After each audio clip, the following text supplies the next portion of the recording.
বিখ্যাত শেফ প্রতিযোগিতায় আর্য তার বিশেষ ডিশ পর্ক চপস তৈরি করেছিল। রান্না শেষ করে সে নিজেই একবার স্বাদ নিয়ে দেখে এবং ভাবে এটা একদম পারফেক্ট হয়েছে, আর কিছু যোগ করার দরকার নেই। কিন্তু রোহিত সে তা মানতে চায়নি। সে ভেবেছিল ডিশটাতে আরো কিছু মশলা যোগ করা উচিত। সে আর্যকে থামাতে হাত বাড়ায়। ঠিক তখনই গরম সস পড়ে রোহিতের হাতে লেগে যায়, তার হাত পুড়ে যায়। সস মাটিতে পড়ে যেতে দেখে আশেপাশের শেফরা রোহিতকে দোষ দেয়। তারা বলে, তুমি অযথা ঝামেলা করছো, এবার তোমার দল এই প্রতিযোগিতায় হেরে যাবে।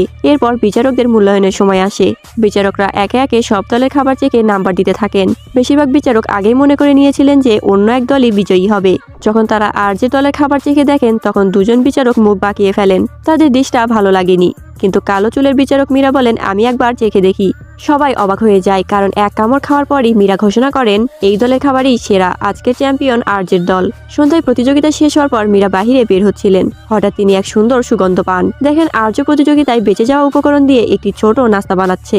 আর্য ভদ্রভাবে মীরাকে বলেন, আপনি চাইলে একটু চেখে দেখতে পারেন। মীরা ভেবেছিলেন এটা সাধারণ স্বাদের কিছু হবে, কিন্তু এক কামড় খাওয়ার পরে তিনি বুঝে যান আর্য সত্যিই অসাধারণ শেফ, আর তার জয় একদমই প্রাপ্য ছিল।